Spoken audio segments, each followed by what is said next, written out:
Hello నమస్కారం అండి. మీ ఇంట నా వంటకి స్వాగతం. ఈరోజు మీకు బీరకాయ పులుసు ఎలా చేసుకోవాలో చూపిస్తాను. చాలా రుచిగా ఉంటుంది. దీనికి కావాల్సిన పదార్థాలు తయారు చేసుకునే విధానం ఏంటంటే, ముందుగా మనం లేతగా ఉండే బీరకాయలు తీసుకోవాలి. వీటిని పై పెచ్చు తీసి ఈ రకంగా ముక్కలు తరిగి పెట్టుకోవాలి గుత్తుల్లాగా. ఉల్లిపాయలు ఇవి కూడా ఈ రకంగా ముక్కలు చేసి పెట్టుకోండి. టొమాటోలు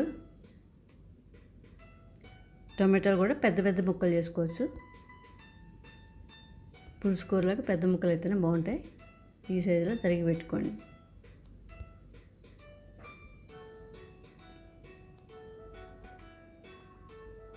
పచ్చిమిరపకాయ ముక్కలు, కొత్తిమీర, బెల్లం, చింతపండు పులుసు, మీ కూరకు తగినంత పులుసు తీసుకోవాలి. ఉప్పు, పసుపు, నూనె,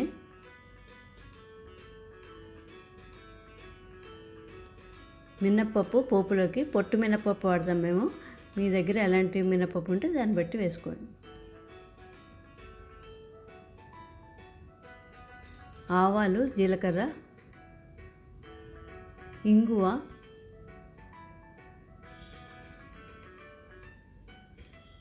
కరివేపాకు. ఇప్పుడు జీలకర్ర కారానికి జీలకర్ర, ఉప్పు, కారం తీసుకోవాలి. ఇది మిక్సీ జార్లో వేసుకొని ఇలా మెత్తగా పొడి చేసుకోండి. ఉప్పు కారాలు మీకు రుచికి తగ్గట్టుగా వేసుకోండి. ఇప్పుడు ఉల్లిపాయ ముక్కల్ని మిక్సీ జార్లో వేసుకొని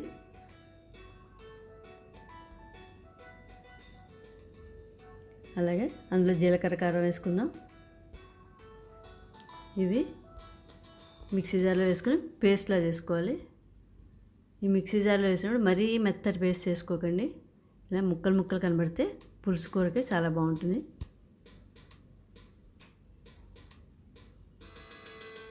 జీలకర్ర కారం కూడా మీకు ఎక్కువ కావాలంటే కొంచెం మధ్యలో వేసుకోవచ్చు. ఇప్పుడు ఈ గుత్తులో ఈ జీలకర్ర కారంతో చేసుకున్న ఉల్లిపాయ పేస్ట్ అంతా కూరుకుందాం.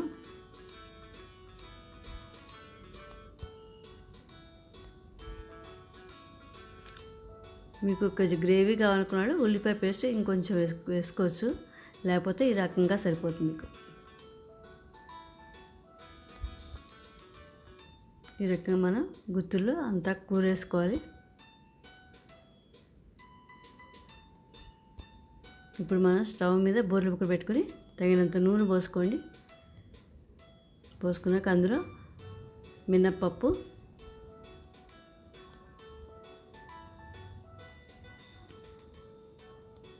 ఆవాలు, జీలకర్ర,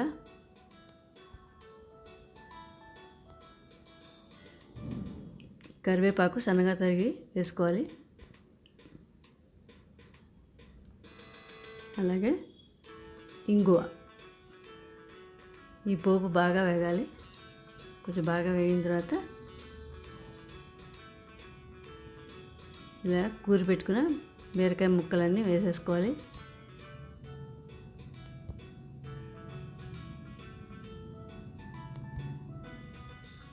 ఇప్పుడు పోపు, బీరకాయ ముక్కలు బాగా కలిసేటట్టు ఒకసారి కలిపేసుకుందాం. ఇలా కలిపిన బీరకాయ ముక్కలు ఒక పావు గంట సేపు వేయించుకోవాలి మూత పెట్టి. అప్పుడు ఒక పావు గంట అయిన తర్వాత మనం పచ్చిమిరపకాయ ముక్కలు ఇవి కూడా మీకు ఎన్ని కావాలంటే వేసుకోండి. అలాగే తరిగి పెట్టుకుని టమాటా ముక్కలు కూడా వేసేసుకోవాలి. ఇవి బాగా కలిపి మళ్ళీ ఒక పావు గంట సేపు మీడియం ఫ్లేమ్లో వేయించుకోవాలి. ఒక పావు గంట అయిన తర్వాత ఈ రకంగా వేగుతాయి.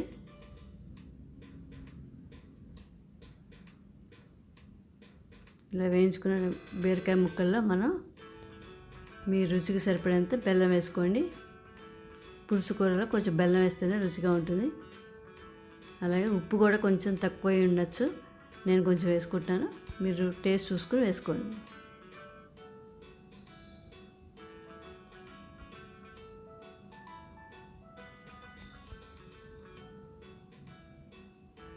ఇప్పుడు మిక్సీ జార్లో గ్రైండ్ చేసిన ఉల్లిపాయ పేస్ట్లో కొంచెం వాటర్ పోసి కలిపేసుకుందాం.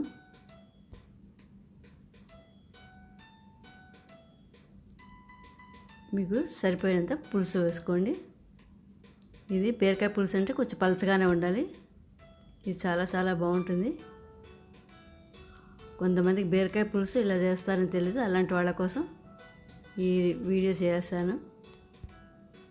చూసారా, ఈ రకంగా ఉడకాలన్నమాట. చాలా చాలా వంకాయ పులుసు అవి రుచిగా ఉంటే అంతకన్నా రుచిగా ఉంటుంది. ఇప్పుడు ఉడుకుతోంది అన్న తర్వాత లాస్ట్లో కొత్తిమీర వేసుకుందాం. మనం ఉడికిందో లేదో ముక్క చూసుకోవాలన్నమాట. పులుసు ఆ రకంగా పలచగానే ఉండాలి. ఇప్పుడు ముక్క ఉడికిందో లేదో చూసుకుందాం. చూసారా, ఇంకా కొంచెం పచ్చిగా ఉంది. మళ్ళీ అందులో వేసేసి పావుగంట సేపు ఉడకబెడదాం. ఇప్పుడు పావుగంట అయింది.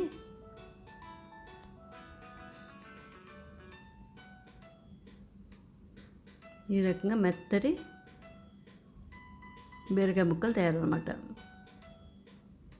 అంతేనండి, అయిపోయింది బీరకాయ పులుసు. దీన్ని మనం ఒక బౌల్లో తీసి పెట్టుకుందాం. చూసారా ఎంత అందంగా ఉందో ఈ బీరకాయ పులుసు. చాలా చాలా రుచిగా ఉంటుంది. డిస్క్రిప్షన్లో బీరకాయ కూరగా కూడా పెడుతున్నాను.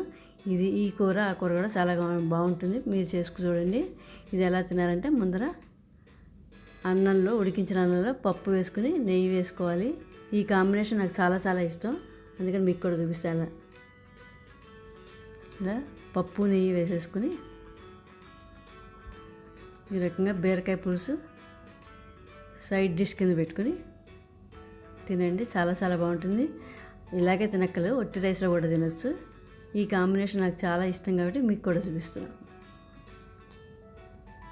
చూసారా ఎంత అందంగా ఉందో బీరకాయ పులుసు. మీరు కూడా తప్పకుండా చేసి చూడండి. Thank you.